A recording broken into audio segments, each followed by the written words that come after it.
คำเบาบางอย่างบางครั้งบางเรื่องบางที่เหมือนคนอาจจะเว้าแบบ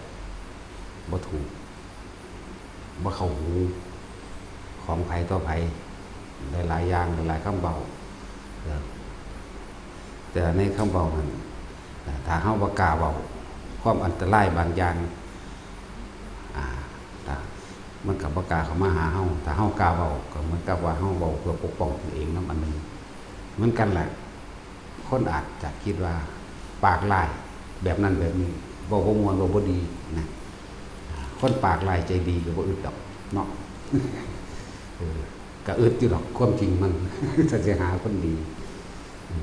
ปากร้ายใจดีก็มีอยู่แต่ถ้าเว้าของบางอย่างก็มันเลยมันเกินควบคุมเขาก็ต้องเบาแน่คือด่าพวกนี้ด่าเบิดนี่แหละการกระทำคำพูดบางอย่างอาจดูเหมือนโหดร้ายอาจดูเหมือนไม่มีน้ำใจแต่แฝงเอาไว้เพื่อคุณธรรมก็มีคือเฮ้าฟังสิว่าโจรจังสันโจรแบบนั้นนักเลงหรือโจรปล้นแบบนั้นแบบนี้เฮ้าฟังมึงเขาอาจจะปล้นกี้ข่ายิงแต่ว่าปล้นกี้ข่าเฉพาะคนที่ทุจริตโคดโกงข่มเหงผู้อื่นเขาปล้นกี้ข่าแต่ว่าสิ่งที่เขาได้มากเขาอาจจะเอาไปแบ่งปันคนจนหรือแต่พูดถึงว่าคนพวกนั้นสิเป็นคนที่มีคุณธรรมอยู่ในใจแต่ว่าการกระทำโหดร้ายแต่คุณธรรมในใจเต็มเปี่ยมหลายอย่างนี่แหละอย่างหนึ่งพอสุดท้ายแล้วยังไก่ช่างเถอะพวกเขาจื้อไว้โหลดบ่มีผู้ใดซอยเขาใดนอกจากโตเขาเองเรื่องของประเทศก็เหมือนกันเคยเบามาหมู่บ้านก็เบามั้งสุดท้ายแล้วจะไปเกรงใจชาวโลกอย่างนู้นอย่างนี้สุดท้ายแล้วเขาบ่มีผู้ใดกล้าลงทุนเพื่อประเทศอื่นเพื่อผู้อื่นหรอกนะนั่นแหละย่านถ้าเขาปันน้ำกับปันน้ำรู้ว่าได้เสียหายภาษาน้ำลายแม่นี่แหละอันนึงเราบอกเรื่องประเทศนะอยากแนะนำมันอยู่นั่นแล้วทั้งขาดผลประโยชน์แต่คนที่ทำเพื่อชาติเพื่อประเทศชาติเพื่อแผ่นดินจริงๆติรัฐบาลกับผู้บัญชาการทหารสูงสุดคุยกันเลยเฮาศึกษาประวัติศาสตร์เฮาถูกต้องดีงามแล้วเนาะพูดเขตประเทศเฮามีมาตรฐานใดก่อนฝรั่งเศสสิมายึดมันอยู่ไสรัฐบาลร่วมหัวกันลุยจี้เอาทั้งแผนที่โลกทั้ง UN ส่วนทหารบุกเข้าไปเลยยึดพื้นที่เอาติดตามแผนที่เก่าเฮาไว้ตัวตามพระบัดนี้ถ้าเขาฟ้องประชาคมโลกนั้นนี่ก็ให้อัน UN หรือฝรั่งเศสที่มันมารังแกข่มเหงเฮาก่อนถ้าบ่จะให้กูเฮ็ดคืนเงินกูมากพี่กูไปซื้อแผ่นดินใหม่เนาะก็สิบอกเรื่องประเทศอันนี้แต่เป็นเฮาเฮ็ดแมนบ่ได้ดอกหยุดเลยหยุดคนประชากรหันเขาก็เอาขึ้นมาเรียนนั่นแหละคุณธรรมมันสิมีอยู่ในหันอยากบอกล่ะผมเข้าใจว่าแท็กซี่เพราะว่าประเทศไทยเฮามีอย่างกำลังใจหรือที่พึ่งสุดท้ายของประชาชนกับพระมหากษัตริย์ก็มีนั่นแหละเพิ่นก็ปกครองแผ่นดินโดยทัศพิธราชธรรมคุณธรรม10อย่างของพระราชาเรื่องทัศพิธราชธรรมดูแลทุกสุขของประชาชนของเพิ่นเองนะบางใดบ่มีที่อยู่ทำกินบ่มีอันนั้นมีอาชีพเอาเสิหาให้อยู่แล้วเฮ็ดแนวนี้มาอยู่แล้วนะเฮาตีขึ้นเอาไปที่ล่ะพุ่นฮอดเขตใดที่มันเป็นของเฮามาเก่าก่อนพุ่นไล่เอามาแม่ตั้งแต่สมัยพระนเรศวรพุ่นมันบ่ได้กี่ปีได้ล่ะ 200-300 ปีนึงเด้ไม่ได้โดนเลยไล่มาพระเนศวรมหาราชไล่มาเบิ่งพระเจ้าตากนี่ยึดเอาจากของพระเจ้าตากเป็นเกณฑ์เลยบัดนี้แม่นบ่ล่ะ มันฮอดใส่ทหารนี่ตีเอาไปเลยกูบ่สนใจรัฐบาลโซ่ส้นกับชาวโลกอย่างว่าล่ะมันก็ได้ทั้งตัวประชาชนทั้งเบิดเฮาก็เอามาเลี้ยงไว้ดูแลให้อาชีพให้การงานการเงินเป็นคนไทยเลยนะโอ้ยตั้งแต่กี้ถ้าพวกเขาศึกษาประวัติศาสตร์บักระแวกดิว่าถ้าเฮาไปหาตีกับพม่าอยู่พุ่นทั้งนี้ร้อยหลังแล้วเด้โอ้ยมันสมกับเหี้ยมาเกิดอีหลีซอยแล้วซอยอีกซอยแล้วซอยอีกบ่นี่เราคุ้นพวกนี้นะประชาชนบางพวกเขาไปขนมาจากเมืองพิมายโคราชจังซี่ขนมาจากเพชรบุรีมั่งเมืองพิมายมั่งก็เขาเอามาเด้ไปเป็นคนของเขาแต่กี้เขาบ่รู้ดอกมันจะมาเว้าผลซ้ำเรื่องอันพศเท่าใดดิ2,500เท่าใดที่อันมีบ้านอยู่บ้านหนองจานนี่นะจากศูนย์อพยพหมู่นี่พศ2,120กว่านึงเด้นี่มันบ่ได้ไกลเด้นี่มันอยู่มาแค่นี้จักว่านี่บ่ได้จักหยังซ้ำพวกฟังอยู่หั่นเนาะมันสิจักโคตรแมงมันพศเท่าใดพศ2518หมู่นี่นั่นว่าซั่นเพราะนี่นึงเด้มันบ่ได้อิหยังเด้แต่เขาบ่ยอมย้ายหนีก็สั้นๆแล้วถ้าสิพูดถึงจริงๆพูดเมืองพิมายเมืองเพชรบุรีเมืองการเมืองอหยังแรงเขาขนคนไปตะกี้ปีบ่ได้มันก็ร้อยเอาคนซั่นตัวเขาไปตัดเพิ่นไปตัดอันข้อเอาล่างตีนมาหลายเทื่อเด้นะมันธรรมดาเด้นะศึกษาเบิ่งเด้อไว้จากหูจักนั่นแหละทหารแม่ทัพสูงสุดคุยกันเฮาทุกหมู่เราเลยเอาคืนนะเฮาตกลงเป็นใจเดียวกันจักบ่ล่ะเพื่อหยังเพื่อรักษาคุณธรรมเพื่อให้ประชาชนพวกนั้นเด้เฮ็ดเพื่อคนเด้น่ะประชาชนคนในหันสิมีอาชีพมีการงานมีความเป็นอยู่ที่ดีขึ้นอย่าไปตกอยู่ใต้อำนาจของเหี้ยจักว่าล่ะเหี้ยตาเดียวนี่หนึ่งทางรัฐบาลเอาไว้ต่อต้านครับประชาคมโลกใช่บ่ล่ะกระซ้างนี่กูยืนแผ่นที่เก่าคุณเนาะผู้ใดเป็นผู้มาคมเหงเอาแผ่นดินของเฮาฝรั่งเศสก็ให้มันสดใสค่าสิหายตัวแม่นบ่ล่ะซั่นแล้วเว้ามันเรื่องการเมืองบ่แม่นการเมืองดอกการประเทศบ่แม่นนักการเมืองแต่เป็นนักการประเทศเราไปมันบรรพบุรุษเฮาเสียเลือดเสียเนื้อมาจนว่าชาติท่าขอบพื้นของธงชาติมันสีแดงแสดงว่าเป็นเลือดเนื้อได้นั่นน่ะสีแดงห่มใบอยู่นั่นกว่าสิได้เป็นดินมาเลือดเนื้อของบรรพบุรุษทหารทุกคนได้นั่นน่ะสีขาวคือศาสนาก็อาศัยพุทธศาสนาแล้วพุทธศาสนาอื่นๆบ่ทันมีมาดอกที่มีมาหิแมงบ่ต้องทางใด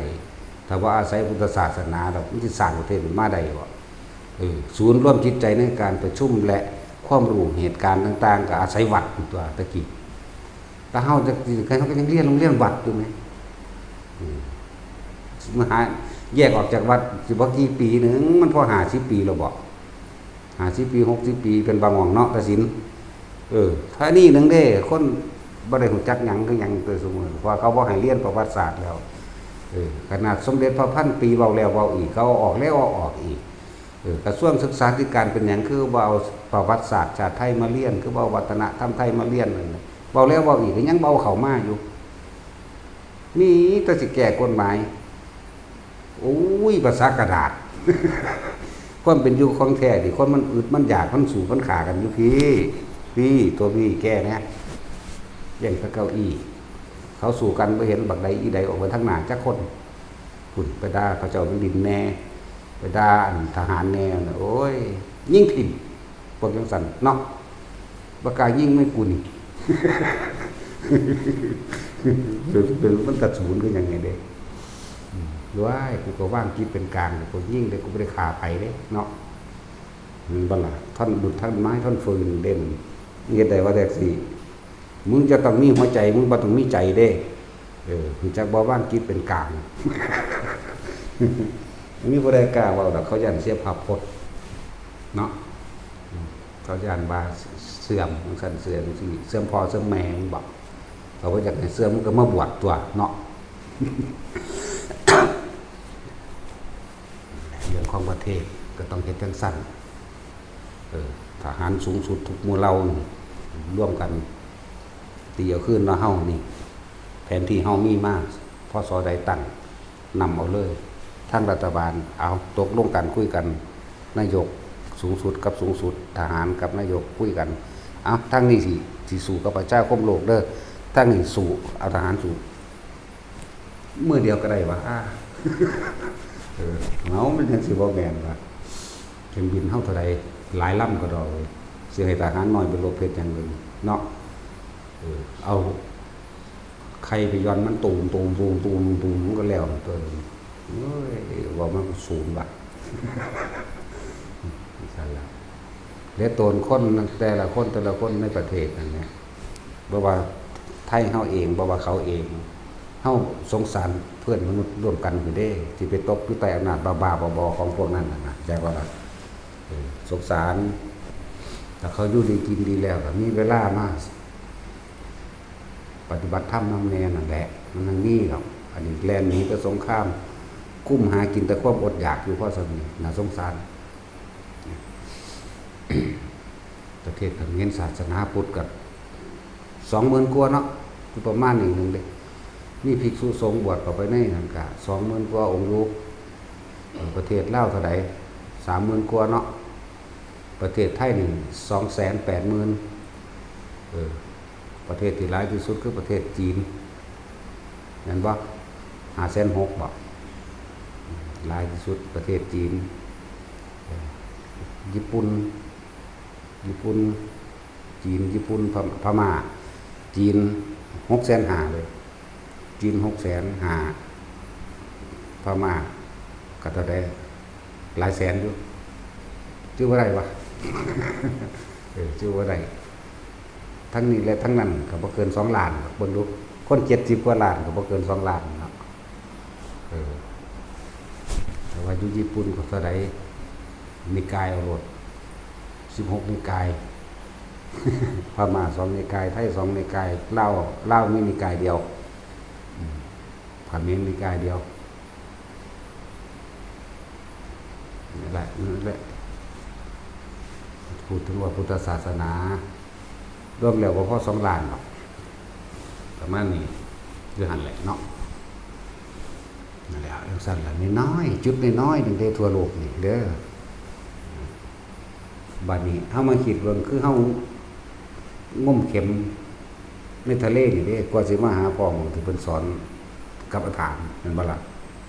เหมือนกับงมเข็มในทะเลนี่เด้ทั่วโลก42 แสนโยชน์โดยทะเลเข็มหมดนึงจักสิตกอยู่ใส่หางมเบา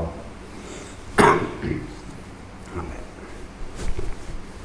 บ่เรื่องโลกก็บ่ในจักหน่อยเลยเพราะว่าเฮาอาศัยอยู่ในโลกเนาะแต่เฮาบ่มีประเทศที่อยู่บ่มีความอุดมสมบูรณ์ภายในประเทศเฮาสิไปสร้างวัดอยู่ไสเฮาสิไปตั้งสอนไผเฮาสิปฏิบัติอยู่ไสไผสิใส่บาตรให้เมื่อเฮากลายเป็นทาสเข้าใจบ่ล่ะเขาก็ไล่ฆ่าไปทำงานให้เขาเบิดแล้วก็บ่สนใจดอกนั่นแหละถ้าพุทธศาสนายังอยู่พระมหากษัตริย์ก็ยังอยู่ประเทศชาติก็คงเจริญประเทศชาติก็สิเพราะว่าหยังเฮาอาศัยสิ่งนี้ได้เป็นเครื่องปกป้องนำอันนึงที่บางทีเด้อประเทศเฮาปลอดภัยจากสงครามมาตลอดเลยเพราะอำนาจในพุทธศาสนานี่เด้ผู้อยู่เบื้องหลังจริงๆคือพระพุทธเจ้าเด้แล้วคุณเพิ่นมหาศาลแต่ว่าเฝ้ากับคนบ่ศึกษานี่บ่จักหยังดอกตั้งแต่เดี๋ยวนี้เบิดอยู่นี่ก็บ่รู้จักหยังดอกแล้วจังซี่มึงก็บ่รู้จักเนาะขนาดร่างสิเลยโอ้ยมันบ่กี่องค์ได้สิเขาเจ้านะที่เขาเจ้ากล้าเว้าแนวนี้พอ10บ่บุแล้วเดี๋ยวนี้ที่รู้เรื่องจังซี่พวกเฮาอยู่ได้ด้วยอำนาจของพุทธบารมีปกป้องคุ้มครองเพราะว่าเฮาปฏิบัติธรรมเพราะว่าเฮามีการให้ทานรักษาศีลสวดมนต์ภาวนาแล้วสิ่งเหล่านี้ทั้งหลายแล้วนั่นก็กลับขึ้นมารักษาเฮาเองเนาะแต่สิว่าลึกลับเกินไปหรือสิว่าเวอร์อีกล่ะเนาะหรือสิว่าเวอร์จักคำว่าพนมบ่รู้จักคำว่านครพนมบ่รู้ นครทั้งหลายอันประเทศใดก็ช่างรวมแล้วศูนย์ร่วมจิตใจเรื่องพนมจิตใจเนี่ยพนมมือมันอยู่ใสศูนย์ร่วมความเป็นกลางแห่งพุทธศาสนาก็อยู่ไทยเฮานี่แหละก็อยู่นครพนมนั่นแหละแม่นบ่ล่ะส่วนตัว มันเป็นเรื่องที่ต้องสะสมความรู้ความเห็นและหลายๆอย่างที่ผ่านมาแหละมันจังสิเว้าได้พวกเฮาจึงอยู่ได้โดยอำนาจพุทธบารมีนำเพราะว่าพุทธบารมีก็พวกเฮาทำตามเพิ่นนั่นแหละมันเว้าเรื่องนอกๆแต่ว่าเรื่องในมันก็มีในหันแหละเรื่องในมันก็มีอยู่เรื่องที่เฮาขาดบ่ถึงอาจสิหยิบเรื่องของหลวงปู่หมันมาเว้าพระแก้วประดิษฐานอยู่บังใดสถานที่แห่งนั้นอย่างปลอดภัยจากสงครามเหมือนว่าและพระแก้วประดิษฐานอยู่ณที่ใดประเทศนั้นย่อมไม่ว่างเว้นจากพระอรหันต์นะว่าหลักจังสั้นแล้วขอหมู่เทพเทวดาทั้งหลายเป็นศูนย์ร่วมจิตใจของเทวดาอยู่ใสอยู่นครพนมอยู่พระธาตุพนมหม่องเพิ่นสมัยเพิ่นเป็นสัตว์ที่พุ่นมาร่วมตัวกันปรารถนาพุทธภูมิโพธิญาณก็อยู่หั่นแหละนั่นกันแล้วนี่ลึกเข้าไปในจักหน่อยเลยเด้นี่บ่ย้อนขึ้นหลังวัง4 50ประสงค์ไขนี่แหละขอย้อนหลังบอกจังได๋ก็บ่เข้าใจดอกผมมีสมองคือตาจินนี่เนาะตาจินแต่มักฟังได้แนวจังซี่ว่าเข้าใจกระซ้างแล้วถ้ากูได้ฟังอะไรหันเข้ามาเรื่องส่วนบุคคลซะบัดนี้ส่วนโตเรื่องส่วนโตความตายโรคภัยไข้เจ็บตลอดตั้งเหตุการณ์ต่างๆสารพัด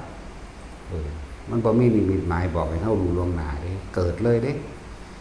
คือคนสิตายคือยายเกี่ยวนั่นเอาเมื่อวานมื้อนั้นเนาะยังมาจังหันน้ำหมูยังนั่งขมออยู่ทันที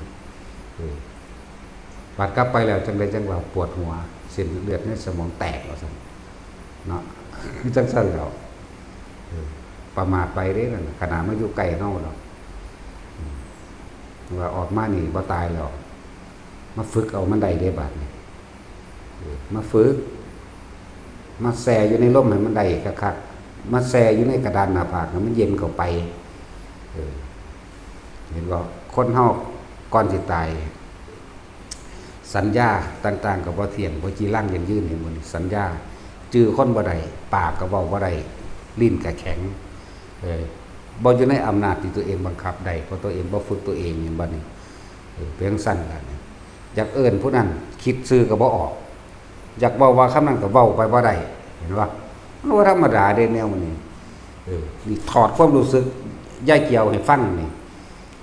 ว่าสิเป็นแบบเป็นอายุนั่นผู้เดียวสิเอิ้นลูกมันก็บ่จักก็ว่ามีแม่เป็นหยังซื่อๆเด้จังว่าล่ะอีอันนั้นก็อยู่หั่นล่ะอีอันหยังล่ะอีบอกอีบอกก็อยู่หั่นเอาแม่คือจังซี่ก็โทรหาผู้อื่นเอาเด้บัดนี้เว้าความรู้สึกแยกเกี่ยวอยากเว้าว่าจังสั่นเว้าบ่ออกบ่แข็งไปเบิดประสาทส่วนนี้ถูกทำลายไปแล้วนั่นแหละสัญญาบ่เที่ยงสังขารบ่เที่ยงพร้อมวิญญาณก็คือความรู้สึกต่างๆก็บ่เที่ยงแต่ว่าความรู้สึกต่างๆทั้งกายนี่ช้าไปเลยด้านไปเลยเห็นว่าซอยเหลือตัวเองก็บ่ได้แต่ว่าความคิดนี่คิดหาแต่ผู้อื่นมันว่าล่ะครึ่งโง่แท้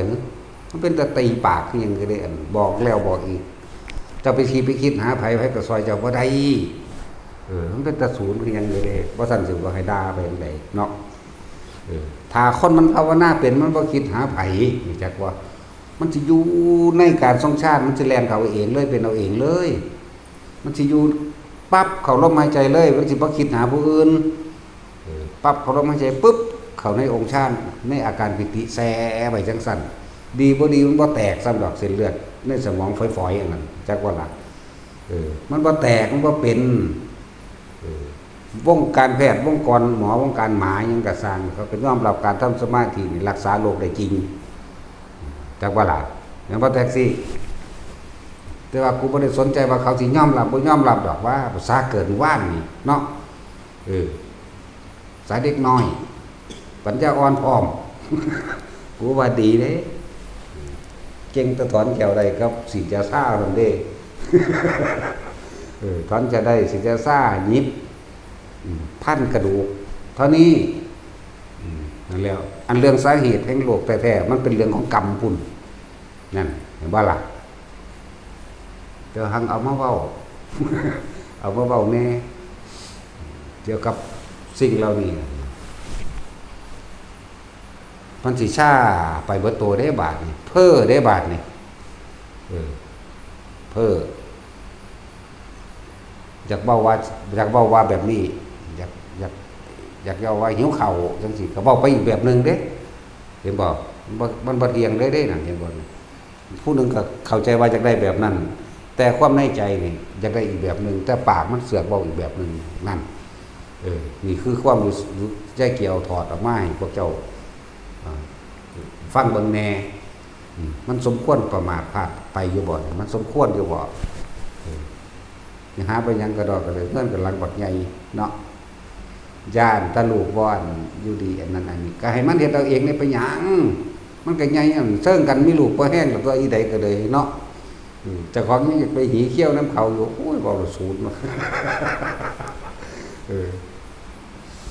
เราจังมาเว้ากันโอ้ยย่านบ่ได้ดอกอาจารย์แต่ว่ารถนิพพานมาสิอุ้มลูกแล่นหนีนั่นเห็นบ่อุ้มแม่บัดนี้อุ้มแม่นี่เจอความจริงแล้วรอดมาครั้งนี้แล้วฝึกเอาเด้ข้างหน้าบ่ให้รอดเด้เอาไปเลยสูเด้บัดนี้ เอาไปเลยสูเด้สั่งสอนในจักหน่อยเจอกับเหตุการณ์จริงในจักหน่อยเลยเนาะนี่แค่เส้นเลือดฝอยแตกเด้นี่ยังปานนี้ซาเส้นเลือดบ่ฝอยเด้ตายเลยเด้นั่นตายแล้วก็ไปทั่วทีบได้บาดนี่ก็ไปตามที่ไปคิดถึงหยังแน่แหละมันบ่ชินบ่ล่ะชินหาไตอันนั่นแหละต้องซื้อวางใดดอกอีอันใบเข่าบ่นะซื้อวางใดก็เว้ยตาใสจริงๆอันนี้แตบแม่อันนี้เบิ่งตัวนี้อ่ะนี่อุ้ยดูอยู่ก็จะกอดมันมาดมเอาว่าสั่น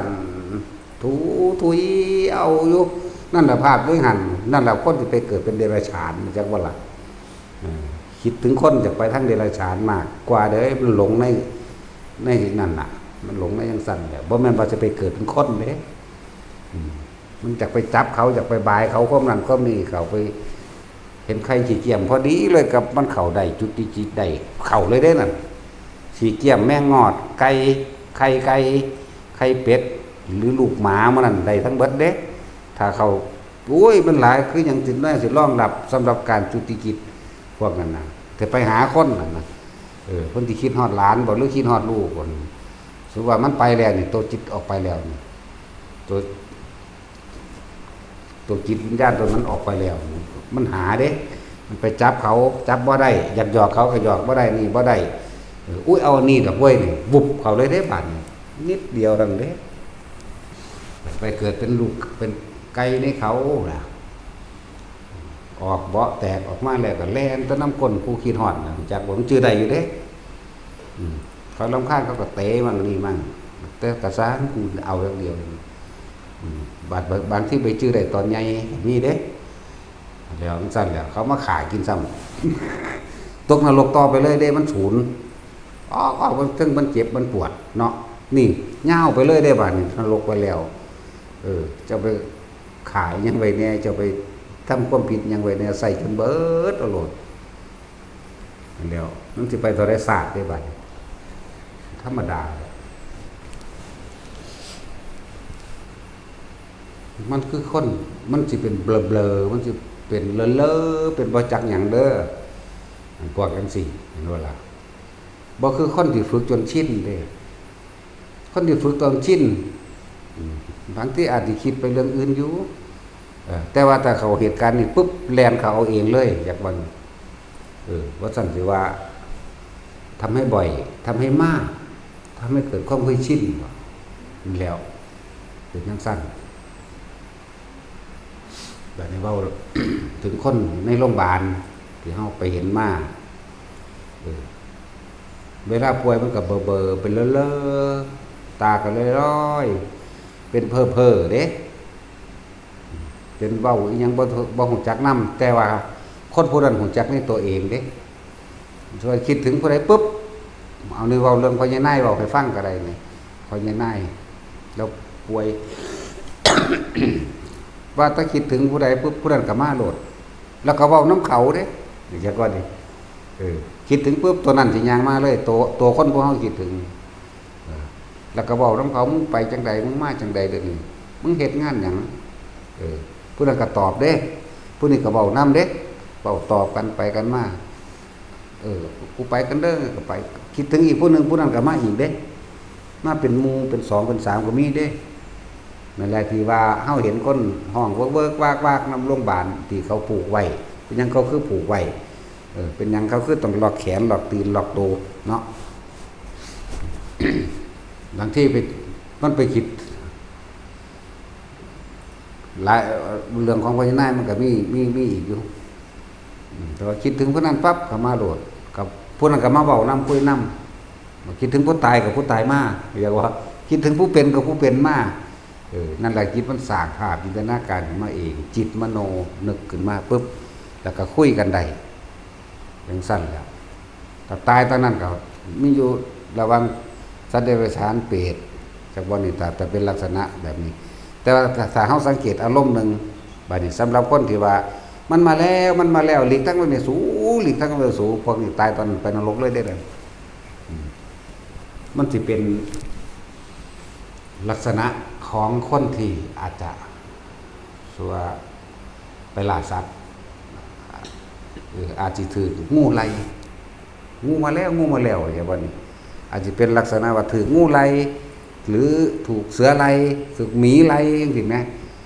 ลบไปสูได้มือที่เขาผูกไว้ดึงดังตีนกระถีบแล้วหัวก็ฟาดได้คือในตอนนั้นคือมันแลนเลยนั่นแลนหนีได้นั่นที่ปึ้งปังกันนั่นน่ะแลนหนีแล้วก็บอกผู้อื่นลบไปสูมันสูงยังอยู่นี่นะตายไปเลยนั่นกับนรกจักว่าละ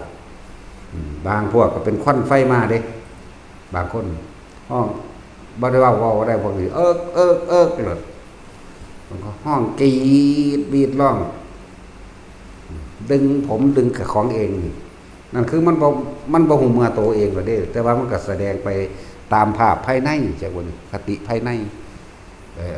นิมิตภายในไปสิ่งที่เขาเห็นนั่นแหละหนุ่มเจ้าของก็ที่จริงสู่กันกับเขาด้วยแล้วก็ล่ะแล้ว เขาเห็นเขารู้สึกในตัวนั้นแต่ว่าท่านหมอก็คุ้มหรือญาติก็คุ้มคมแขนไว้นั่นไว้นี่ไว้หนาวบ่ร้อนบ่ซื่อๆเด้บ่ได้ฮู้จักหยังนำคนผู้สิเป็นเองเด้ผู้สิเป็นเองผู้เป็นเองอันเด้มันฮู้จักดีเป็นก้อนไฟกิ่งลืมไหลเฮาเลยเด้ธรรมดาว่ะดิ้นหนีได้นั่นกักเขาได้ผูกไว้นั่นน่ะบางทีมันบ่อยู่เขาได้ฉีดยาสลบใส่เอาอยากว่าล่ะอันนั้นแล้วคนพวกนี้มันเห็นภายนอกตัวจิตตัวจิตดีปึ๋งออกไปนี่มันเห็นมันหูมันรับรู้ในความรู้สึกเขาจะว่าล่ะมันเลยมีความรู้สึกหวาดกลัวมันก็ดิ้นหนีตัวนี่ทั้งตีนทั้งแขนขามันบ่ได้หูมือเลยได้แขนขานี่มันถีบปึ้งกันนั่นน่ะทั้งถีบทั้งยันทั้งห้องนี่แหละผู้หนึ่งห้องคือหมูตอนนั้นเรามาตอนทำหมูตอน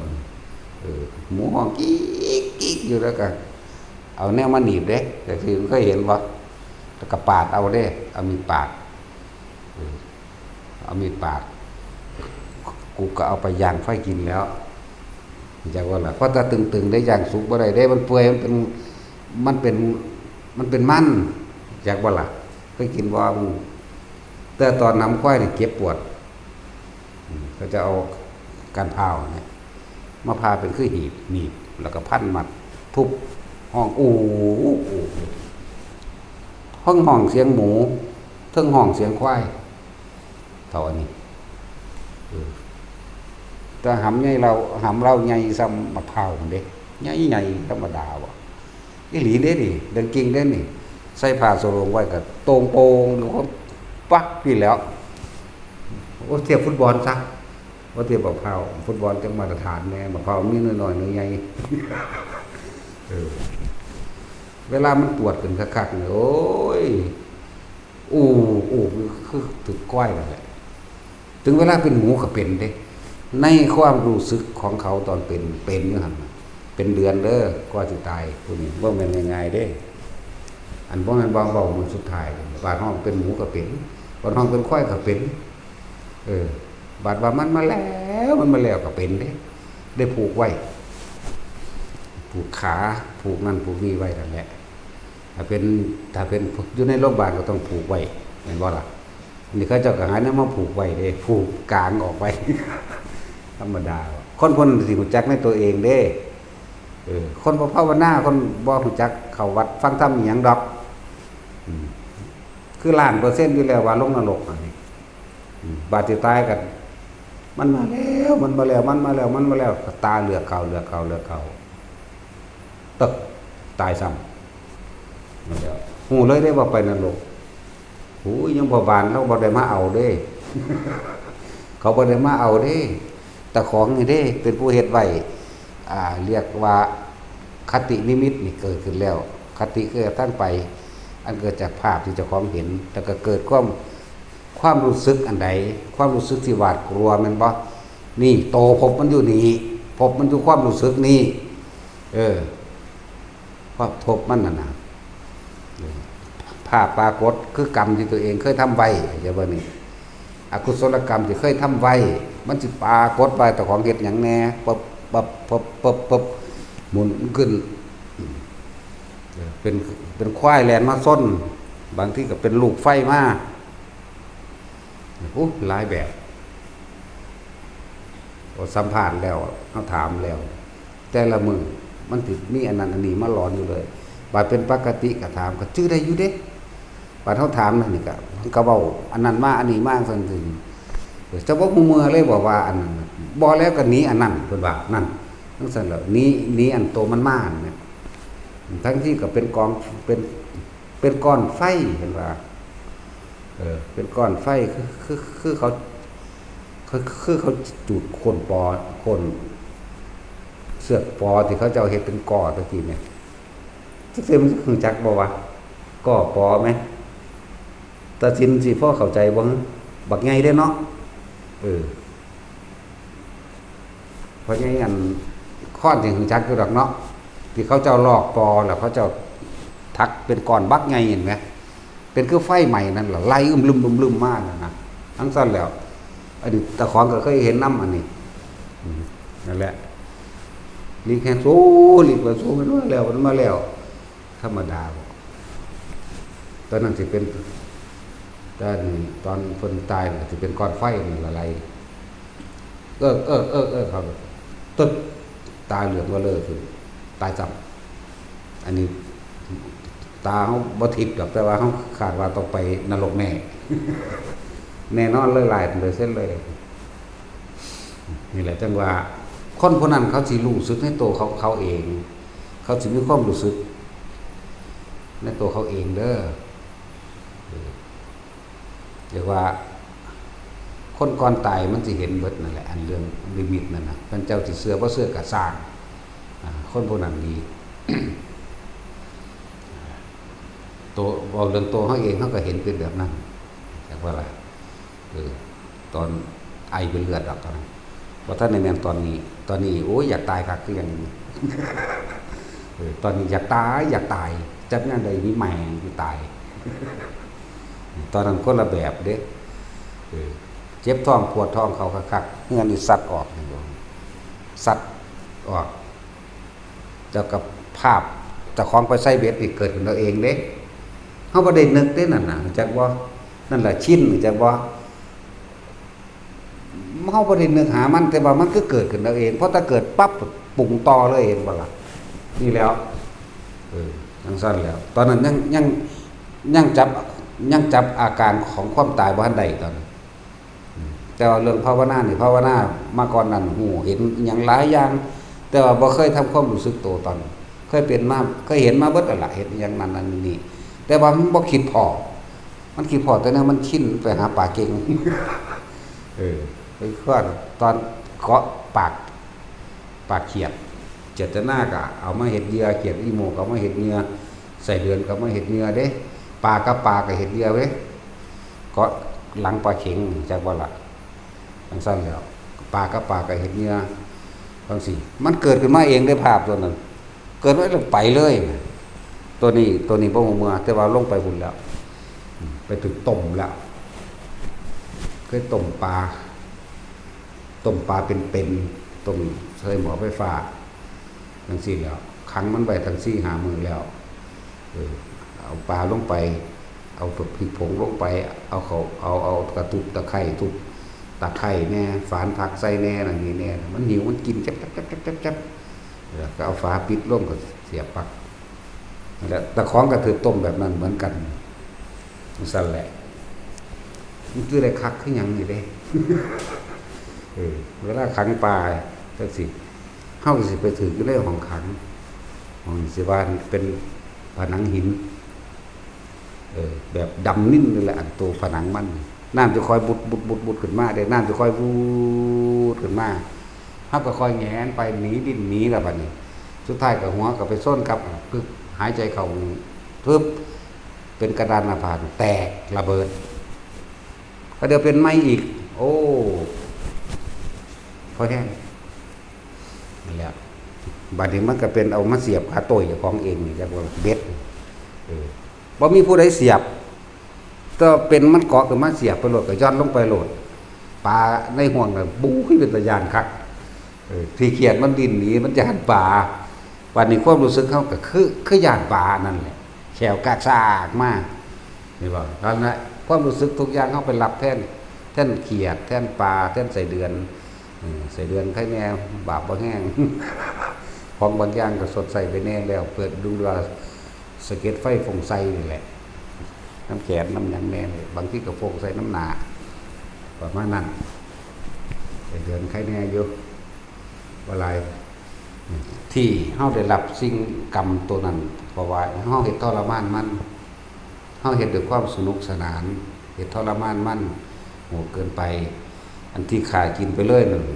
บ่เป็นหยังดอก ที่ขาแล้วก็เฮ็ดไปเลยคั่วไปเลยกินไปเลยนั่นนะแต่ว่าตัวทรมานนี่ตัวเฮาได้รับจากบ่นี่มันซั่นแหละหลายคนที่เขาตายมาแล้วฟื้นมื้อนี้หรือว่าเว้าสภาวะหรือความรู้สึกก่อนตายแต่ละคนฟังพวกเจ้าจะฟังมวลเด้พวกเจ้าจะฟังคิดว่าบ่แม่นบ่จริงหรือคาดคะเนว่าสิฟังบ่เป็นเด้อแต่ฟังแล้วเฮ็ดจังได๋สิเป็นผู้มีสติออกจากร่างได้เข้าใจบ่เป็นจังได๋เฮ็ดทั้งเฮาคือสิตายทั้งที่มีสติได้นั่นแหละ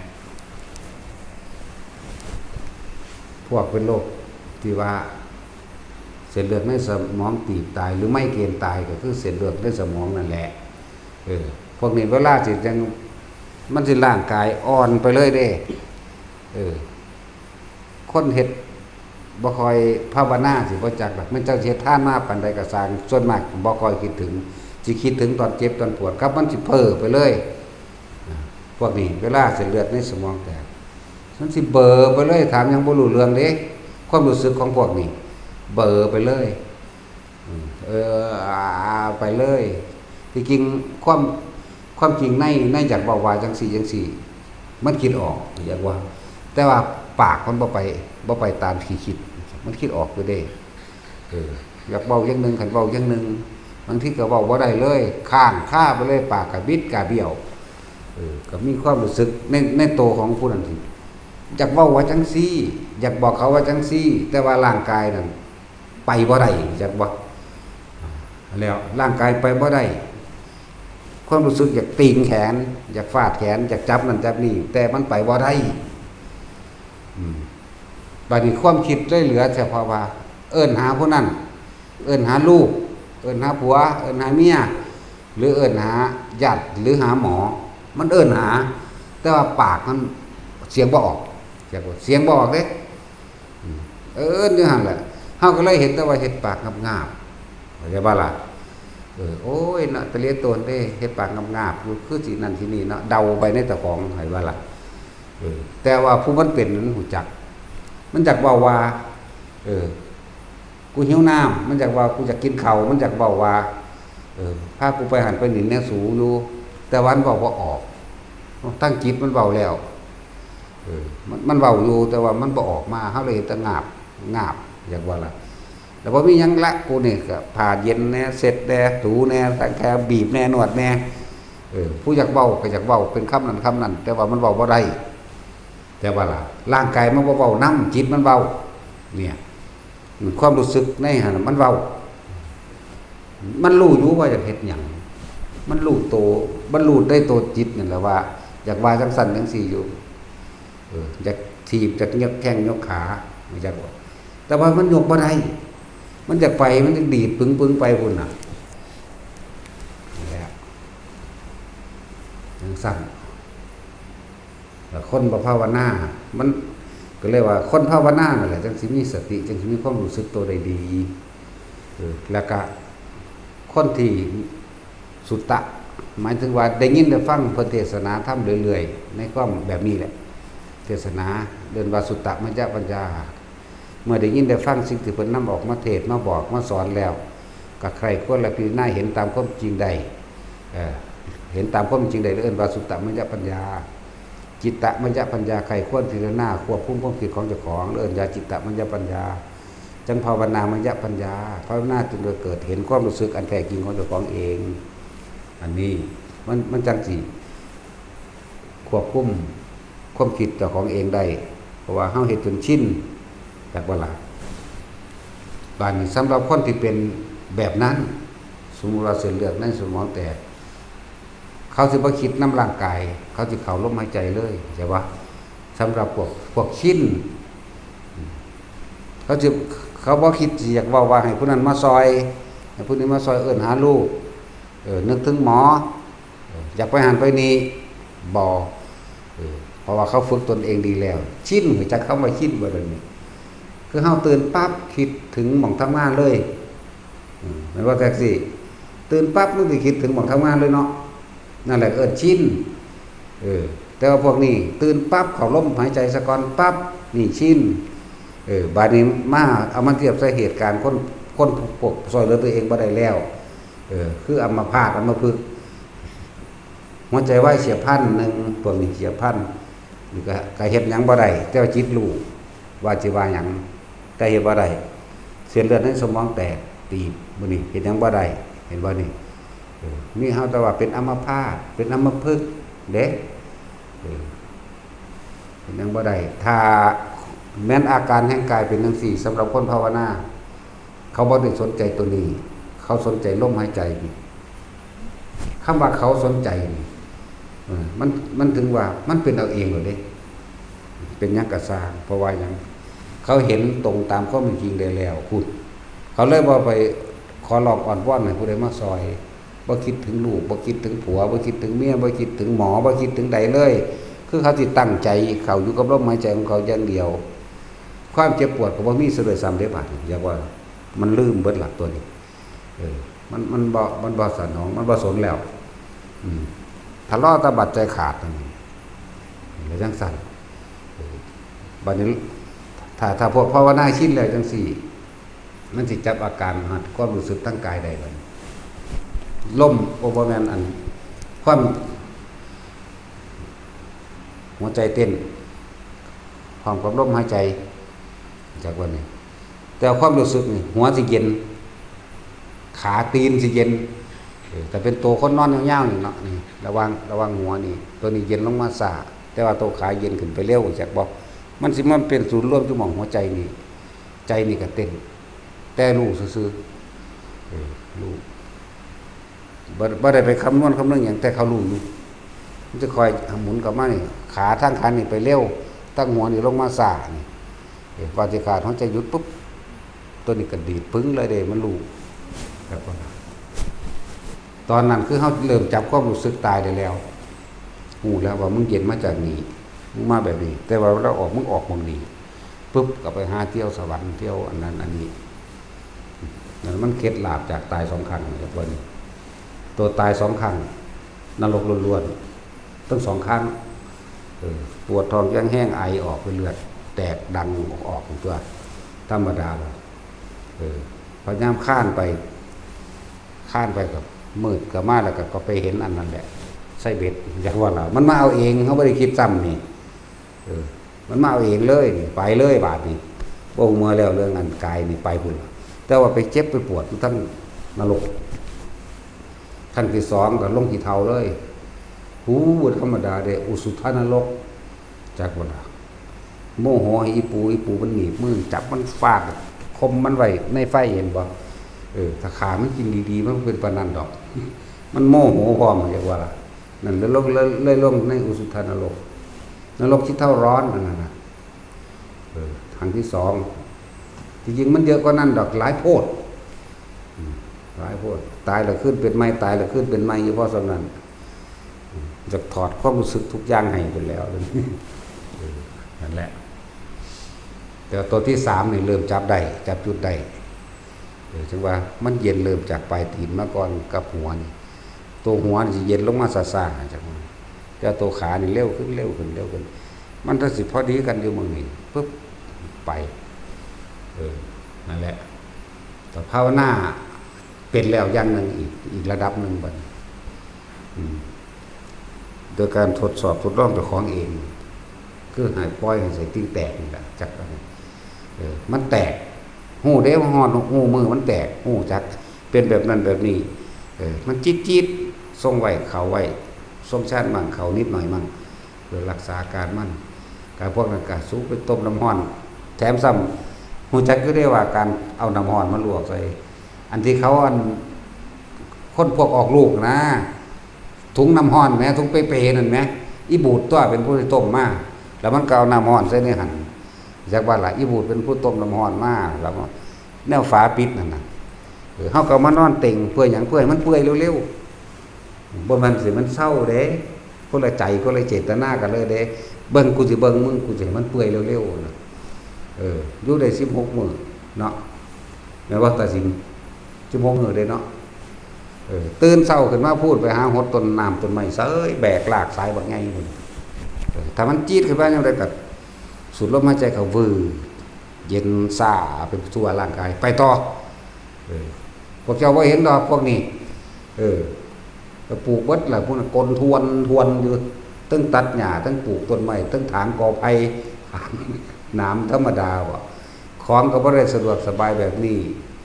มีดก็มีตั้งแต่ขี้ทูดมันจกไก่เหี่ยนค้านนี่ธรรมดาบ่ล่อยายล่มซ้ำบัดนี้เบิ่งรถเบิ่งยายล่มรถคือกันน่ะก็ยายล่มเป็นเซ่ๆเงียงๆล้อมันก็เป๋แล้วได้ยังรู้ไปเป็นดึงไปเอาของไปถิ่มธรรมดาบ่ดินก็แก่นอยู่ธรรมดาทางก็เบิดป่ามันทางเบิดทางไปพุ่นแล้วสันติว่ายายล่มทางไปนำไห้ไปนำบ่ของเฮาออกไปตั้งตี3เด้ไฟโคมติดหัวเฮ็ดเพราะน้ำต้นไม้นั่นซั่นแล้วทางไปพร้อมสันเขาแล้วปุ๊บไปแล้วทางในบ้านอิ่มอยู่ฟังไปแล้วสั้นๆแล้วเห็นจุดจังสั่นมีพูดถึงอาการตอนใส่ติ้งแตกกันยังเห็นคือเก่าเด้เฮ็ดให้มันเจ็บกว่าเก่าจากเบิ่งมันสิเก็บสำเร็จนี่ทดลองกูเองพอแต่มันเดียดขึ้นมานั่งลงจักหน่อยสูดลมหายใจเข้าฟึบมันก็ลงมาที่ของมันเองดอกไปเฮ็ดต่อเวลากินหยังก็ฮู้อยู่ฮู้เมื่อความได้ว่ามันออกมาแบบนี้เสียงน้ำจักสิน้ำหยังแน่ล่ะตรงล่างหนังมันหุ้มไว้ซื่อๆเด้แต่สมมุติว่ามันสอดมันก็พุ่งออกเลยแหละหนังมันหุ้มไว้หนังมันบ่สอดแล้วมันก็จอยลงตัวไปเนาะแต่สิไปกินข้าวปกติเด้กินบักหลายคือเก่าเนี่ยแต่ว่ามันทั้งบ่อ้วนเพราะว่ายังมันออกมาตั้งนอกเบิดจังซั่นแล้วแล้วจะว่า 2-3 มื้อสุดท้ายสิมันสิบ่ไหวพุ่นล่ะร่างกายมันไปบ่ไหวแต่ว่าใจมันไปคือเก่าเรียกว่า ไปว่าไหวมันบ่ไปมันงอเขาก็ทดสอบเอากูสิทดลองเบิ่งอีกบัดนี้นะครับหมูกูตูดอยู่หั่นหมูเด้มันนอนยาวบ่ได้มันต้องหมูเพื่อสิระงับความเจ็บทางอีกอย่างหนึ่งเข้าเอาหมูลงจังซี่พวกเจ้านั่งย่องๆเข้าไหว้พระนะแล้วหมูลงนะหมูเป้จังนี้ยางตายมันออกเต็มกรอบมืออยู่ก็หูเห็นเด้แต่ว่ามันออกไปรูอยู่ข้างนอกพุ่นเด้มันบ่ได้อยู่ได้หนีเด้มันไปเบิ่งเจ้าของหายใจมันเบิ่งร่างกายหายใจมันเบิ่งร่างกายมันพังยางตายออกมาจังบ่มันเบิ่งมันหูเบิ่งของมันต่างหากเด้นั่นล่ะเบิ่งตายบ่ได้ก็เสือกบ่ตายอีกเอ้าว่ะมันก็บ่ตายอีกนี่ฝึกมันได้ปานนี้พุ่นล่ะออกไปก่อนมันเลยจักว่าล่ะออกแนวก็บอกหรือบ่ออกแนวใดคนเป็นดอกมันจักแต่บ่ทันได้เป็นอีหยังจะเพิ่งไปคิดล่วงหน้ามันเป็นอุปทานเอาทั้งเป็นโดยสกอนอันนี้ก็ให้ฟังว่าผลดีของการภาวนาไปพุ่นไปหาหมอเพิ่นบ่มีเงินเลยกลับขึ้นมาอยากว่าล่ะบ่มีเงินเด้ไปหาหมอหารเนาะแต่สิบ่มีเงินเอาบ่พาดอกว่าปล่อยไปขึ้นเมื่อบ่เป็นหยังแล้วเซาเก็บว่าซ่านถือว่าเขาก็เซาเก็บอีหลีเจ็บอยู่หน่อยๆแหมจี๊ดๆแหมคือเดี๋ยวนี้เจ็บอยู่จี๊ดๆเจ็บอยู่มึงหนีได้เดี๋ยวนี้ก็ดีสงสัยกระเพาะแตกแต่ว่าเบิ่งสิซ้ำใดเอากูกับมึงไปสิเก่งคือกันนั่นแหละกลับมาเขาก็มุตสินก็คุมผ้าไป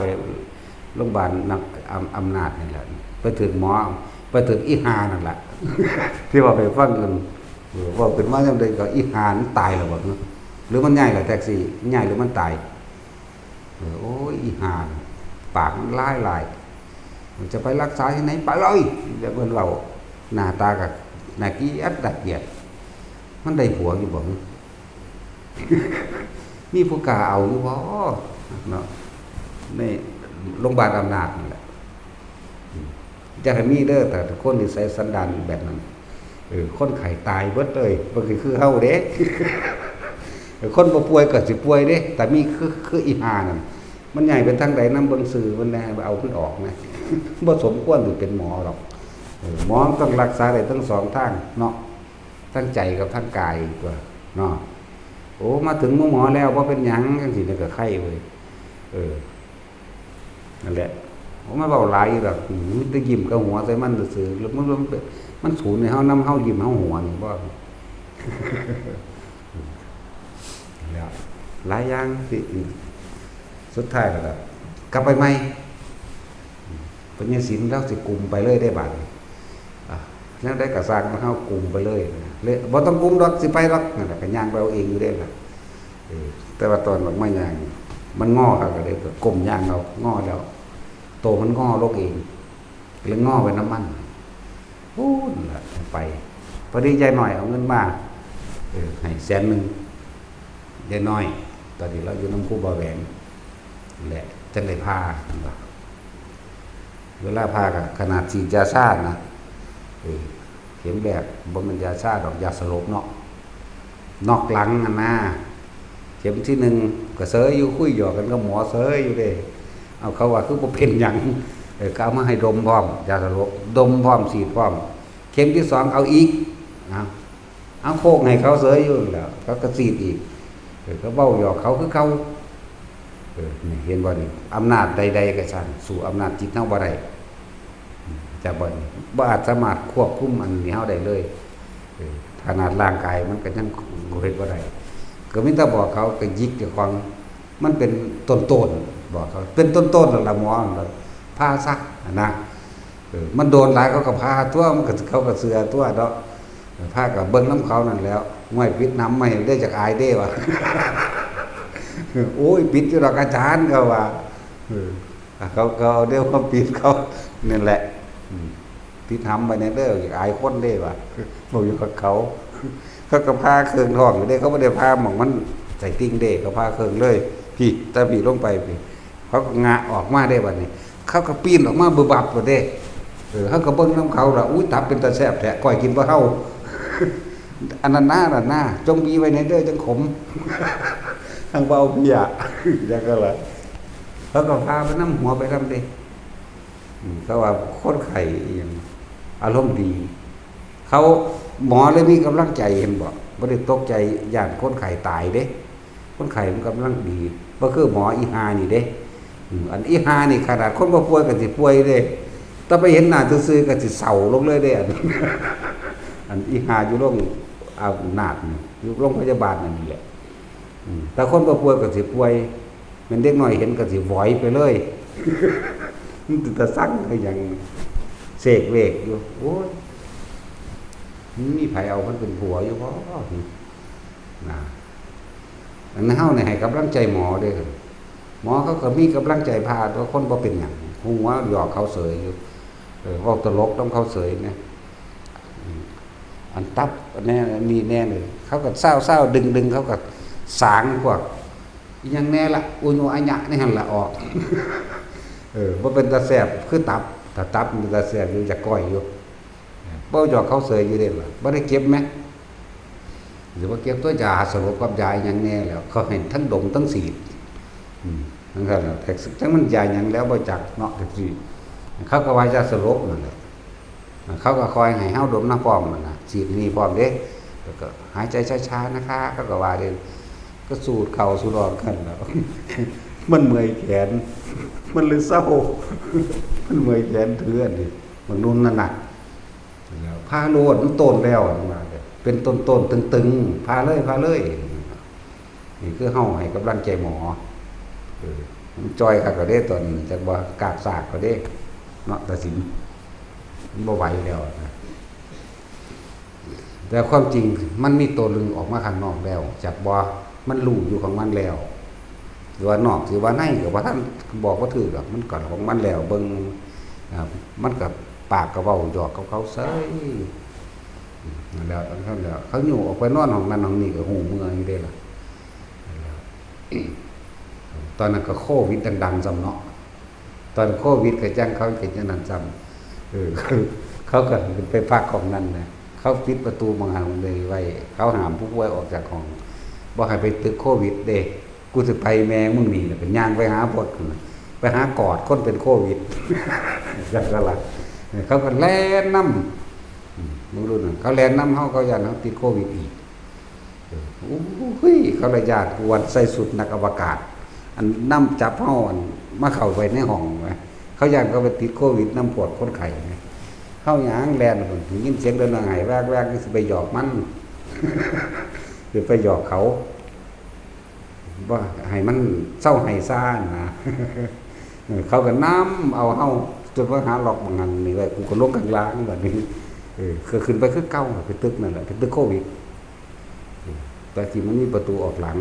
เขาปิดล็อกไว้เขาหามเขาบ่อยู่แล้วก็ย่างลงออกล่างฝุ่นลอยไปทั้งล่างไปเขาทั้งไม้ไปอีกแล้วนำเอาขึ้นมามาเขาบ่ได้ตายน้ำหน้าอื่นดอกก็สิตายน้ำตะจุยตะจุยเป็นผู้ถือเดี๋ยวเขาน้ำเกลือน้ำกดสกลกซ้อนล้นเนาะบางยังตามโป่งแล้วเดือดฟาดลงใส่หัวเขานี่แหละบ่ได้ตายน้ำผู้อื่นตายน้ำตะจุยเฮ็ดยังจังซั่นแหละคิดหายไปบวงเบิดบายยังเขาแตกเบิดเฮ็ดหนังพังเพิ่งเลงบางลางไปเบิดบ่ได้ตายน้ำอื่นตายน้ำตะจุยโอ้ยคุณหมอกูบ่แม่นคุณหมอเด้อตึกขากูแล้วบ่ดาวตะจุยได้เป็นนอนเฝ้าแล้วมันบ่ได้เก็บได้ปวดยังดอกเวลาเขามาล้างแผลหรือเขามาเฮ็ดหยังแน่คือจังสิได้ออกมาจังสิก็บ่ได้ออกมันไอแต่ไออยู่ในคอเวลาเขาหยิบเขาหยังแต่มันเป็นหยังจังไอคักขนาดนั้นไอก็นอนทับไว้มันฟงไอก็ปึ้งมันก็แผลจีกไม่บ่ได้ออกหรอกหมอเพิ่นมาว่ามันก็ดึงออกหมดแล้วจวดออกบ่มียามึนยาชาได้ตอนนั้นดึงก็เอานี่มือแหวกคว้านจังซี่เฮาบ่เก็บดอกคุณผู้เก็บตะจุยก็นู้นเก็บตะจุยโอ้ยก็เห็นก้อยพี่จะเก็บจังได๋หั่น ฝ่ามือใส่ได้ดิเมื่อวานนี้เอาเหล็กล่มซะค่อยอยู่ พี่เบิดตัววันธรรมดาด้วยม้วนม้วนอยากออกกำลังกายจะว่าบ่ต้องมาถือหรอกสิถือเอาเอง กูสิตายแล้ววันนี้แหละตัวด่ากันตลอดเด้บ่ได้ตายแล้วเป็นโรคดอก ไม่ซั่นแหล้วซื้อสายของเหยียบเพิ่นแล้วก็ไปสายยังตุ้มอยู่ต้นยางต้องไปเหยียบด้วยไฟฟาดกันอยู่ไปจักก่อน นั่นแล้วแต่ภาวนาแล้วบ่ย่านหยังดอกแต่คนเฮาแต่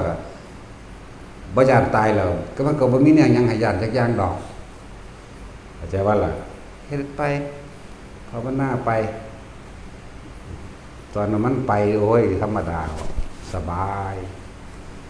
พระเจ้าค้อนช่วยชื่อไว้ที่ดีเด้อ ตอนมันหุบเบิ่งว่าร่างกายมันหลับแล้วมันหายใจมันไปได้บัดนี้โอ้ยนางฟ้ามีแต่ผู้งามเด้อธรรมดาบ่แต่ละสั่นมันอยากบอกว่าเป็นแถวมาเลยล่ะเฮานี่พากลางไปเลยนี่ค่อยๆเลื่อนไปเบิ่งยิ้มหยอกเขาเสยเด้อบวกมือบานนั่นแหละ จักนั่นล่ะมีแต่ผู้งามๆเด้อนางฟ้าและสวรรค์ทั้งหลายนั่นน่ะนั่นแล้วพวกนี้สิไปเทียบหยัง โอ้ยแต่ผีเสื้อสมุทรทางไกลหลายคักก็อันพวกซากศพในนรกอีก ธรรมดาเขาจะเลี้ยงแถวไปได้บัดนี้หนทางใสไปเลยล่ะและปัดตายแล้วฮู้จักดอกแนวจังซั่นสิเลือกสั้นนั่นบ่เลือกสั้นนี่บ่ไม่เลือกมันสิอยู่ซื่อๆมันเห็นซื่อๆแต่ว่าคนตายแล้วเห็นบ่มีบ่นิมิตมีจังสิบ่มีจังสิบ่เห็นหลายวิมานที่เป็นทองคำประดับเพชรวิมานที่เป็นทองแต่แค่แก้วประกายแวววาวมันมีเบิดใสดุดดังบอกบ่ถูกอันตัวมันใสมันก็มีแล้วมันก็เบิ่งไปธรรมดามันก็ออกเบิ่งของมันตลอดละบาดนี้จากนั้นมาจนไปนี่ก็จังว่าคิดว่าจะให้มันตายเด้นั่นน่ะให้ร่างกายมันตายบ่อยากมาอยากบ่อยากขึ้นเด้บ่ได้จากว่าสิมาจังซี่แล้วมันมาดีตัวพระพุทธเจ้าก็ว่าท่านถึงเวลาของเธอขึ้นไปบรรลุถีบลงมาจังว่าหรือเป็นวาสนาของพระเจ้าแต่ว่าเป็นทุกข์ข่อย เนาะแต่สิพระเจ้านี่มีบุญแต่ข่อยได้บาป จังซั่นล่ะแล้วมันมีในหันแหละที่เว้ามานี่บ่ได้เว้าเล่นเด้นี่เว้าอีหลีนี่ล่ะมันจังอีหลีบ่ถ้าผู้ใดบ่เชื่อก็ตายไปเบิ่งเด้อ เฮ็ดวิธีใดสิตายเขาก็จังเฮ็ดวิธีนี้ให้มันตายอยู่เนาะบ่ได้ฆ่าตัวตายเด้แต่ว่าเฮ็ดให้มันตายซื่อๆบ่ได้ฆ่าทดลองเบิ่งแล้วที่เราว่ามาฝึกเอาเราอยากรู้อยากเห็นให้มันเป็นเราเองบ่ต้องถามเขาเฮาสิเอาตัวเองทดสอบเบิดผู้มันทดสอบมาผ่านมาแต่ภูเขาผู้ผ่านบ่แห้งแบบมันเขาก็บ่แม่นว่าแต่ผู้ผ่านมันหลายผู้อยู่เด้มันจนชื่อบ่ได้นั่นแหละทดสอบตัวเองมาเรื่อยๆจนมาครั้งนี้ครั้งนี้คำว่าตายบ่แม่นต่อกันได้ยาวๆเลยปีนี้ตายเป็นแบบนี้ปี2ปีไปอีกตายเป็นอีกแบบนึงไปอีกปีนึงตายเป็นอีกแบบนึงเลยอันนี้ก็มันตายครั้งที่4ได้นี่แต่มันบ่ได้คือกันเด้ครั้ง1ครั้ง2นรกล้วนๆยังไปฝันว่าจะได้ไปสวรรค์นิมิตเกิดขึ้นเองเบิดนั่นแหละที่เพิ่นว่าคตินิมิตโอ้มันเป็นแบบนี้คติแปลว่าทางไปนิมิตคือสิ่งที่จะของตรงไปเจอนั่นแหละแล้วก็บ่ได้บ่แม่นเฮาบ่ได้คิดขึ้นมาเด้เฮาบ่ได้คิดถึงเด้มันเป็นมาของมันเลยแล้วมันก็ไหลไปตามสิ่งที่มันเห็นเลยเด้นี่แหละจังบอกว่าทุกคนเวลาภาวนาเห็นนั่นเห็นนี่อย่าไหลไปน้ำมันเด้ออย่าไหลไปน้ำมันอย่าคิดไปน้ำมันมันเป็นของตัวนะเป็นของหลอกเห็นจริงแต่มันบ่จริงดอกพยายามทำความรู้สึกตัวเอาไว้ตะกี้เฮาภาวนาก็แบบนั้น คือมักออกเที่ยวออกลู่ออกเห็นนั่นเห็นนี่ไปมันม่วนไปทั้งน้ำหุ่นปลาหิมพานต์มีเยอะแยะมากมายสร้างน้ำพร่ายน้ำโตทอโปรตีนเอามือไฟขึ้นมาเบิ่งสิก็เป็นคล้ายๆปลานั่นแหละนิ่มๆดอกน้อยๆแต่เอาลงน้ำไปมันก็ดิ้งๆไปคือปลานี่แต่ว่าเป็นสร้างน้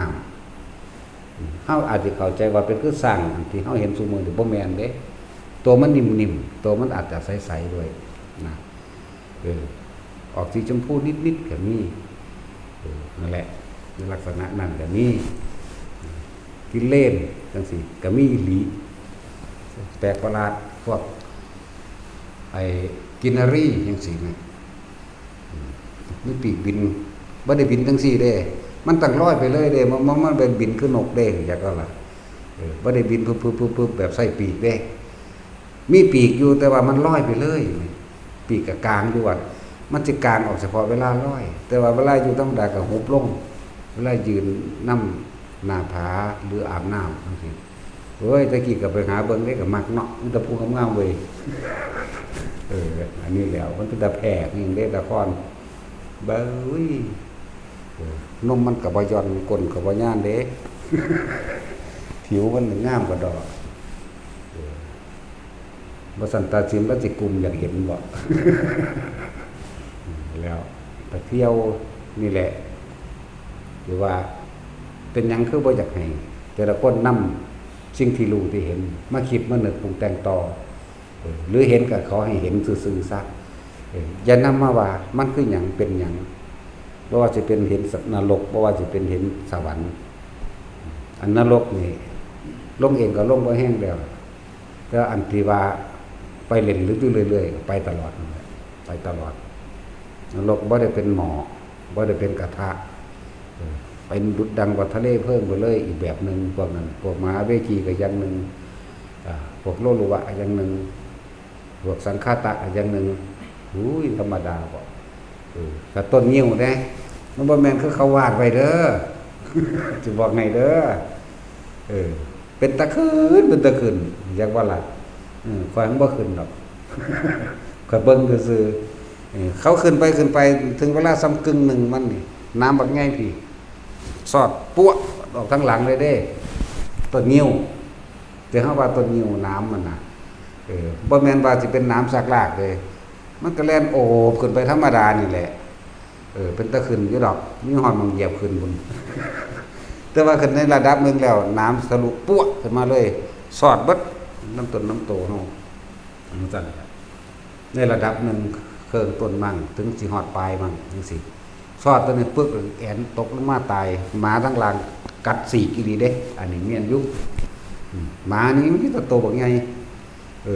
เป็นตาย่านทั้งเป็นตาขี้เดียดหมาก็เลยยังวางได้ดอกนั่นแหละเป็นตาไปขาทิ่มเบิดอยู่ มีแต่ตัวใหญ่ๆมีแต่ตัวเป็นตาย่านเลยบอกใหญ่เป็นตาขี้เดียด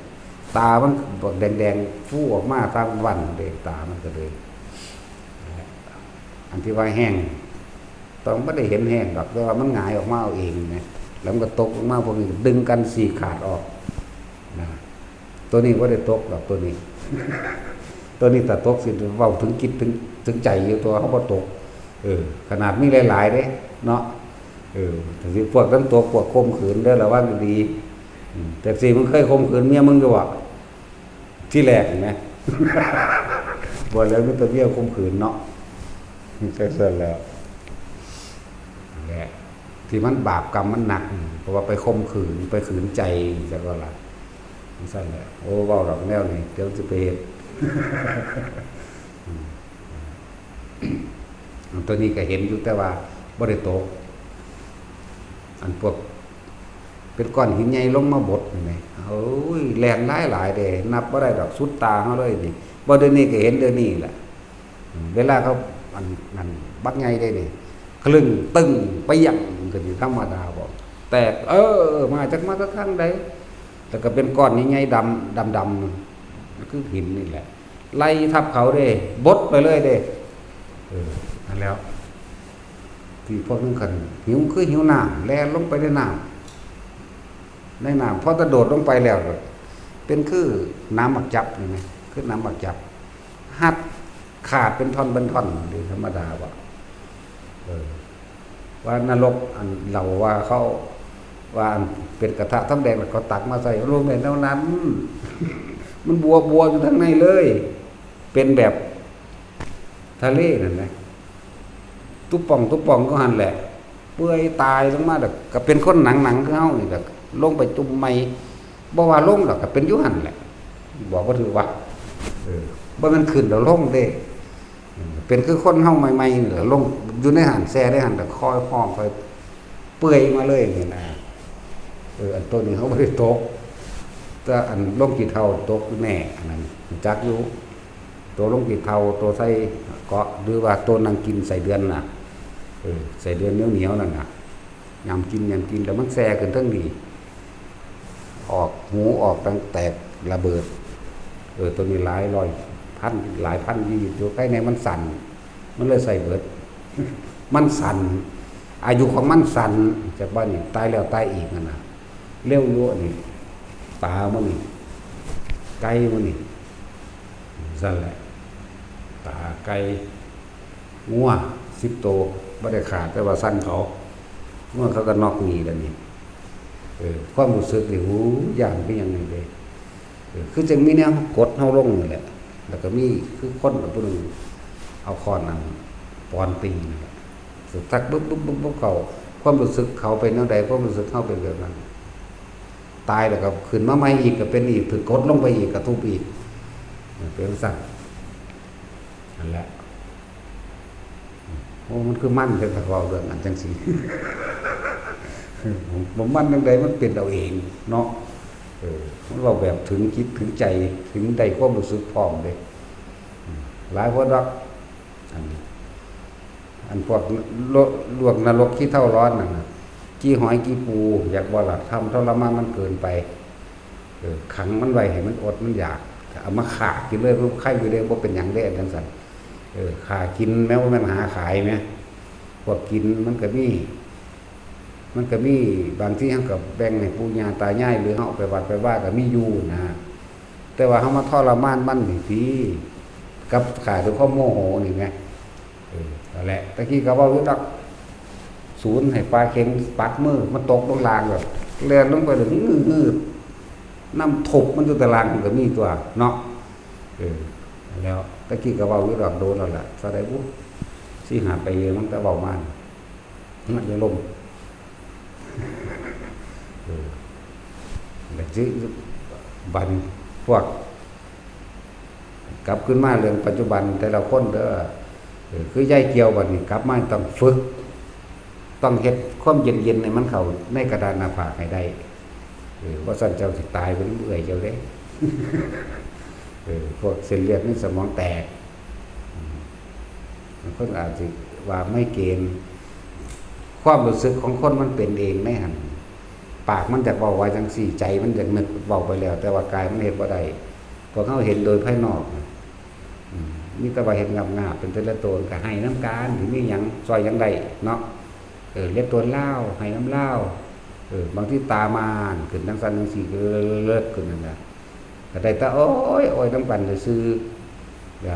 คนที่สิเป็นเองตายเองนะต้องสำนึกเป็นตนเองทางซ้ำยังมีชีวิตดีอยู่คือบ่มาฝึกไว้เนาะแต่ฝึกได้เฮ็ดได้แล้วไปทำงานมันก็อยู่ในร่มในอุณหภูมิใดเด้ครับนี่เข้าใจแต่ว่าสิมานั่งอยู่สิเบิดมื้อเบิดเว้นนั่นว่าล่ะแต่สิมึงไปทำงานมึงเฮ็ดได้อยู่บ่แน่เขาก็ยังเฮ็ดได้อยู่แต่งานพบปะกับผู้คนหลายๆสั่งมันก็ยังได้มันชินแต่มันก็ได้กันตัวอันนี้งานอยู่สายอยู่ในป่านี่ก็กรีดยางเนาะว่าจะบอกว่าคนก็ได้แต่ศีลเล่าก็ยังได้อยู่ดักมือละหน้าที่ร่วม24 ชั่วโมงเล่นผ่านโลดนรกขุมที่18ของเจ้าพอมี8นึงได้จะเอา18นั่นใส่แล้วพูดถึงความรู้สึกของคนก่อนที่สิตายเด้อสุดท้ายแล้วบ่มีไผซอยไผได้เด้เงินเจ้าสิหลายปานใดเดี๋ยวนี้พุ่นชี้ยันอวกาศไปรักษาอยู่ดาวอังคารได้อยู่บ่ความตายนี่บ่มีเด้เนาะจังซั่นแล้วลองเบิ่งหน้าสิเก่งปานใดไปก็ดีสุดท้ายก็ตายเสมอกัน นั่นแหละจังว่าให้เฮามาฝึกให้มันลืมสิ่งต่างๆที่เคยเฮ็ดมาบ่ให้มันผุดขึ้นบ่ให้มันชินความเคยชินมีสำคัญเด้อกรรมหรืออันเป็นอกุศลกรรมทำบ่อยทำมากก็ชินคือกันเข้าใจว่าล่ะบ่ในสิ่งที่มันเป็นกุศลกรรมคือการเฮามาภาวนาเฮาฝึกภาวนาทำให้บ่อยทำมากทำให้ชินแหน่มันก็ชินคือกันเด้ล่ะตัวชินสิ่งที่เป็นกุศลหรืออกุศลเวลาใดก็สร้างที่เฮามีสติเข้ามาดูลมหายใจนี่ทานศีลเนี่ยก็มาบารมี10ศีลก็อยู่ในหันสมาธิอยู่ในหันปัญญาก็สิรอบรู้อยู่ในหันเองดอกมันสิไหลรวมมาอยู่ที่ลมหายใจเฮานี่ทั้งเบิดนี่เนี่ยมันง่ายคักเลยอันที่ย่นย่อเข้ามาให้นี่ที่เว้าต้นฉบับจริงๆคือพระพุทธเจ้าเข้าใจอยู่เพิ่นสอนส่วนใหญ่ส่วนหลายถ้าสิเว้าเน้นเขาจริงๆไผสอนหลวงปู่กัสสปะมาจากวัดเพิ่นสอนให้ทำความรู้สึกตัวเด้ไปเว้าอย่างนึงคือเซนส์จากว่าสอนเซนส์ทำความรู้สึกตัวแล้วก็หาจุดรู้สึกตัวไว้จุดหนึ่งก็แม่นเพิ่นก็เลยเอาตรงกลางหน้าผากเรียกว่าอุณาโลมนี่ทำความรู้สึกตัวอย่าหนีออกจากเรือนแห่งกายความรู้สึกตัวจะหนีออกจากกายคำว่าหนีคือความคิดหนีคนที่เข้าใจบ่พูดหนีพวกฟังดูพวกเฮ็ดเป็นแล้วก็เข้าใจตัวอย่าคิดหนีออกเอาไว้หนีความรู้สึกนองๆไว้แสดงว่ามันบ่คิดหยังมันต้องเกิดได้แม่นบ่ถ้ามันบ่เกิดตรงนี้บ่นวงๆอยู่นี่มันนิ่มนวงอยู่นี่แสดงว่าความคิดมันไปทางไม่แล้วจะบ่แล้วเลื่อนว่าทำความรู้สึกเอาไว้จิตหนึ่งก็ว่าทางที่ตั้งจิตก็ว่าสมาธิก็ว่าเป็นผู้เพ่งอยู่ในอารมณ์ที่เป็นหนึ่งก็ว่าสั้นน่ะเส้นก็ว่ารู้สึกตัวเนี่ยมันเป็นภาษานั้นซื่อมีคนสอนมาพระกัสสปะตัวถึงบอกต้นฉบับแต่โดยการน้อมนำเข้ามาเห็นของหลวงปู่มั่นว่าฝึกแบบหลวงปู่มั่นบัดนี้ไหลลึกเข้าไปเห็นต้นมันอยู่พี่อยู่พี่นั่นแล้วบางที่เฮากะได้มาจากการภาวนามันก็มีดอกแนวนี้มีอยู่ถึงว่าถ้าผู้ใดตั้งใจภาวนาจริงๆนะที่สละตัวเองเพื่อมรรคผลนิพพานจริงๆนะบ่ตายดอกไปทั้งใดก็ดีบ่ตายบ่อดบ่อยากบ่อึดหมู่พวกมันถึงมีอยู่ในหันแหละแต่ว่าสำคัญที่ก่อนสิไปนะเนาะโอ้กูสิไปกินกาแฟใส่โอ้มีเน็ตบ่เนาะมองหันนี่ทีนี้มองมันสำคัญเนาะโอ้บ่มีเน็ตเด้มีอันยังแผ่นชาร์จโทรศัพท์แบบใส่พลังงานแสงอาทิตย์บ่เนาะนี่เด้เนาะแต่ว่าล่ะ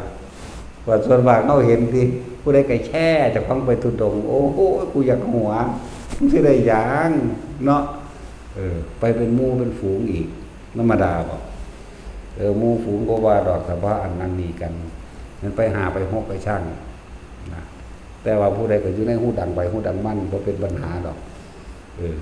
อันนี้โอ้ผู้ใดก็โชว์บ่คือทุดงว่าซั่นผู้กวนบ่แม่นแล้วอันมันสิอยู่ในเน็ตไปแล้วเนาะแต่สิหาตาสัญญาณใส่เน็ตถ่ายรูปตะกี้เขาบ่ได้มีโทรศัพท์มันบ่มีหูยแต่เว้าเรื่องวัดป่าบ้านตาดมันได้เอาทิ่มตะทางเข้าพุ่นรู้จักบ่ล่ะ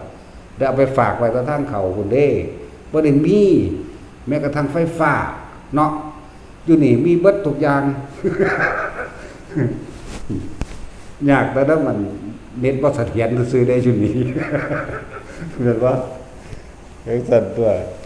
ตะกี้เขาบ่ได้มีเลยแนวจังซี่โทรศัพท์น่ะมีอยู่แต่ว่าเขาบ่ใช้เลยบ่มีเลิศว่าบ่มีใช้แบบทิ่มไปเลยแม่บ่เอาเลยบ่ติดต่อกับไผเลยซั่นแล้วอันนี้ยันแต่ว่าได้ภาพดีๆถ่ายแอปแล้วแอปอีกแต่งเอาพร้อมก็มีหูและถ้าผู้ใดแบบนั้นมันนึงมีดอกผู้เพิ่นเบิ่งอยู่มีอยู่เว้าตามเฮาเองมีอยู่เฮาก็พอมาหลายอยู่ดอกนั่งซั่นบิณฑบาตกับบิณฑบาตเอาว่าจะไปใส่เด้อยู่ในป่า7-80 กิโล100 กิโลพุ่นเว้ย ยังไปซื่อๆมันมีชาวบ้านมาใส่ดอกกับชาวบ้านธรรมดาเนี่ยเคย2 คน 3 คนอยู่ดอกนั่นน่ะก็มีกินเทื่อนึงอิ่มไปเป็นอาทิตย์พุ่นเด้อยู่ได้เป็นอาทิตย์พุ่นกินข้าวนั่นทางบ่ได้สงสัยว่าเขาเป็นไผดอกก็คือเฮามาประมวลเอาที่หลังซื่อๆเด้นี่มาเว้าให้ฟังเพื่อได้เกิดกำลังใจแต่บางคนมันแหวมแล้วไปจากไหนมันเป็นคืออาจารย์เลยว่าดิบ่เป็นถ้าเป็นจังซั่นนั่นแหละเดี๋ยวเอาความรู้สึกของคนก่อนที่สิตายเด้อมื้อนี้เน้นแล้วก็ไปฝึกเอาบ่ต้องไปสนใจร่างกายบ่ต้องไปสนใจความรู้สึกในร่างกายบาดสิตายมาบ่มีไผช่วยไผได้ให้ทุกคนจับแน่นหนาอยู่ในลมหายใจอย่างเดียวโลดอย่าไปคิดหาว่าไผสิช่วยได้มันยังซอยตัวเองก็บ่ได้ซ้ำเดี๋ยวจะเอาผู้ใดมาซอยแม่นบ่มันซอยแม้กระทั่งตัวเองบ่ได้หมายถึงร่างกายนี่ซอยตัวเองยังบ่ได้เลยความคิดนี่มันจากซอยความคิดนี่มันจากไปมันจากเป็นมันจากแลนหนีหรือว่ามันจากเว้ามันจากเอิ้นหาคนนั้นผู้นี้มันจากเว้าว่าพากูไปโรงพยาบาลขอนแก่นแน่อุบลแน่มันจากเว้าว่าจังซี่แต่ว่ามันเว้าบ่ได้อยากว่าล่ะคิดหาออกแต่ผู้อื่นเบิดอยากว่าคนคิดถึงคนส่วนมากเป็นสัตว์เดรัจฉานมั่งเด้เป็นเปรตมั่งเด้อลงนรกมั่งเด้อคนคิดถึงคนอย่างบ่อย่างน้อยก็คิดถึงพระก็ใครเดินไปทางสวรรค์ดูจักว่าล่ะแล้วคนคิดถึงคนแล้วมันก็จะห้ามจิตสุดท้ายมันตายออกเพราะว่าจิตมีที่ตั้งไปคิดถึงผู้นั้นแล้วปุ๊บไปหาเขาหรือว่าสิจับเขาได้ว่าสินั่นนี่เขาได้เกิดว่าจับบ่ได้นี่เกิดอารมณ์ความรู้สึกบ่พอใจโมโหซ้ำไปนรกปุ๊บทันทีเลยเนี่ยมันเว้าแปลครับก็ได้อันเรื่องว่าภพมันเกิดขึ้นตอนเฮาบ่ทันได้ตายคืออารมณ์ความรู้สึกพอใจกับบ่พอใจนี่คือภพเกิดแล้วอาศัยจิตมีที่ตั้งคือคิดถึงคนผู้ใดผู้หนึ่งคิดถึงบ้านว่าท่านสิว่าบุคคลสัตว์สิ่งของนี่บ่ร่วมไปแล้วบัดนี้ในการคิดนึกปรุงแต่งจิตคิดถึงบุคคลสัตว์สิ่งของมโนนึกภาพจินตนาการบัดนี้เกิดอารมณ์ความรู้สึกพอใจไม่พอใจนี่มันเกิดนี่แหละภพนั่นแหละแต่จะเว้าบาลีหลักการทิฏฐุปาทานสิวัตถุปาทานอัตตวัตถุปาทานและกรรมุปาทาน4อย่างนี่แหละถ้าไม่เกิดอัตตวัตถุปาทานหมายถึงอารมณ์ความรู้สึกนั่นแหละความเป็นตัวตนของพระเจ้าสิเกิดคืออารมณ์ตัวนั้นพอใจก็บ่พอใจไปแยกเอาตัวมัน31ภพ31ภูมินะก็ต้องไปเว้าถึงก็ได้ดอกกันสวรรค์พรหมโลก20สั้นบ่ต้องมันส่วนมากมันจะลงข้างล่างเนาะคิดถึงหมาบ่ต้องห่วงแล้วเป็นเห็บหมามันเกิดมันเร็วๆได้พวกนั้นนั่นบ่ล่ะเป็นเห็บเป็นไห้นี่เห็นบ่เป็นเห็บเป็นไห้ต่างๆนี่มันเกิดเร็วๆได้อายุสั้นๆนึงเด้อของพวกนั้นยุ่งว่านั่นลองเบิ่งแม่ว่าแต่ว่าสมควรที่จะอยู่กับลมหายใจอยู่กับความรู้สึกลมหายใจร่างกายมันซอยตัวเองบ่ได้มันบ่สนใจเด้ถ้าคนภาวนาชินแล้วจากบัดนี้มันสินิ่งของมันสิดีบ่ดีมันหลับตาอยู่กับมันเลยเห็นบ่ล่ะมันสิหลับตาอยู่กับลมของมันเองเลย